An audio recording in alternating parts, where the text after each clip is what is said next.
युद्ध चल रहा होता है। उसी समय जो वीर अभिमन्यु है वो चक्रव्यूह के बीच फंसा हुआ होता है। रथ पूरी तरह से टूट चुका है, शरीर पूरा लहूलुहान है, लेकिन क्या एक सवाल अभी भी मन में गुजरा है, क्या अभिमन्यु सच में मर गया? नमस्कार दोस्तों, स्वागत है आप सभी का हमारे चैनल संस्कृति एवं भक्ति में। सबसे पहले आप सभी को जय श्री राम। जय श्री राम। अगर आप हमारे चैनल पे नए हैं तो हमारे चैनल को सब्सक्राइब जरूर करें, लाइक करें, शेयर करें, और इससे पहले हमारा जो वीडियो था वो कैसा था आप हमें कमेंट करके जरूर बताएं।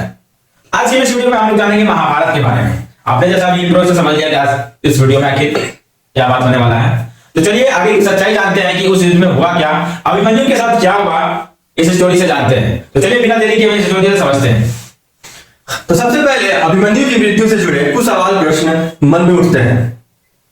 चलिए पहले चलते हैं हम लोग महाभारत की रणभूमि में।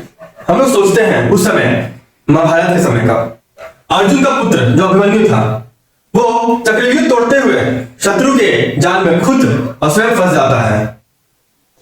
वो बहादुरी से लड़ता है लेकिन शत्रु उसे मार डालते हैं और वहां मौजूद सारे लोगों की आंसुएं थमती नहीं हैं और उनके मन में सवाल उठता है बार बार, क्या अभिमन्यु सच में मर चुका है? क्या वो सच में शहीद हो चुका है?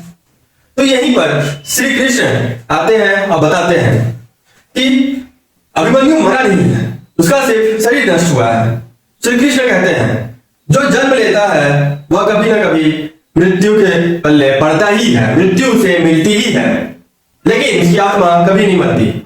आत्मा हमेशा अजर और अमर होती है।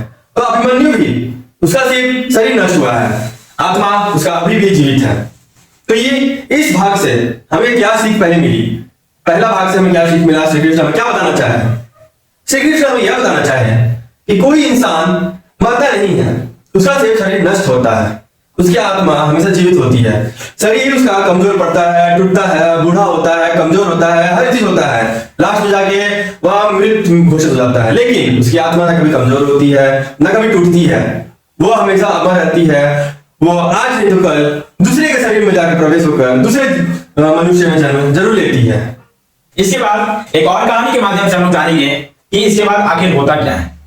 ये कहानी की शुरुआत होती है सत्यवान, सावित्री और यमराज से। सावित्री जो है वो सत्यवान की पत्नी है और उनके पति जो है सत्यवान की भविष्यवाणी पहले ही हो चुकी होती है। उसे पता होता है कि इनकी जो आयु है वो बहुत ही कम है। एक दिन क्या होता है, दोनों जंगल जा रहे होते हैं, जंगल में वो लोग लकड़ी लेने के लिए जाते हैं, लेकिन अचानक सत्यवान लकड़ी काटते काटते चक्कर खा करके सावित्री की गोद में गिर जाते हैं और उसे पता चल जाता है कि सत्यवान अभी इस दुनिया में नहीं रहे। उसी क्षण यमराज जो है वहां पे प्रकट होते हैं और सत्यवान के प्राण हरण कर लेते हैं। लेकिन इस बीच सावित्री जो है न चिल्लाती है, न रोती है, न कुछ करती है, उससे आश्चर्य भी नहीं होता है और वहां से यमराज जो है उसके प्राण लेकर के जा रहे होते हैं। तभी सावित्री उनके पीछे पीछे जाने लगती है। यमराज कहते हैं कि सावित्री तुम लौट जाओ, तुम्हारे पति का प्राण मैं हर चुका हूं। लेकिन सावित्री कहती है प्रभु कृपया करके मुझे ये काम करने दीजिए, आप जिस राह पर चल रहे हैं मुझे भी इस राह पर चलने दीजिए। मैं पत्नी धर्म निभा रही हूं, क्योंकि पत्नी का काम होता है पति के जीवन के साथ भी और मृत्यु के बाद भी, और मृत्यु के साथ भी उसका साथ देना। मैं भी वही काम कर रही हूं, कृपया करके मुझे इस मार्ग पर चलने दीजिए। इस बात को सुनकर जो यमराज होते हैं वो खुश होते हैं, प्रसन्न होते हैं, उसकी बुद्धि, उसकी सच्चाई और उसके ज्ञान से उसको वरदान देते हैं, पिता की समृद्धि, कुल की उन्नति। उतना ही में सावित्री यमराज जी से एक और वरदान मांगती है कि कृपया करके मुझे 100 पुत्र होने का वरदान दीजिए। अब समस्या यहाँ पे ये खड़ा होता है कि अगर सत्यवान उनके साथ नहीं होंगे तो 100 पुत्रों की मां सावित्री बनेगी कैसे? यमराज को अपना ही वचन वापस लेना पड़ता है और सत्यवान को लौटाना पड़ता है। सत्यवान के प्राण वो वापस लौटा देते हैं। अब इस कहानी से हमें यह शिक्षा मिलती है, इससे हमें दो बातें समझ में आती हैं कि अगर आपके मन सच्चा है, आपका मन सच्चा है, आपकी ज्ञान बुद्धि और आप अपना धर्म सच्चे से निभाते हैं तो आप मृत्यु के डर से भी जीवन दान पा सकते हैं। इसके बाद एक और सबसे बड़ा और सबसे महत्वपूर्ण एक शब्द होता है अनात्मा। अनात्मा का अर्थ क्या है? जो आत्मा नहीं है और सच्चा मैं नहीं हूं। उपनिषद कहता है कि जो दिखता है वह होता नहीं। संसार का नियम है परिवर्तन होना, हर चीज में परिवर्तन होता है, इंसान में भी होता है, प्रकृति में भी होता है, सब चीज में परिवर्तन होता है। अगर शरीर का बात करें तो बच्चे हैं, बच्चे से जवानी में आते हैं, बुढ़ापे में जाते हैं, परिवर्तन हुआ।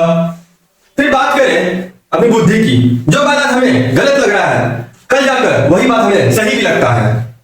अब बात करें अपनी सोच की, तो कभी हमें गुस्सा आता है, तो कभी हम खुश रहते हैं, कभी हम दुख हो जाते हैं, तो कभी हम तुरंत मुस्कुरा उठते हैं।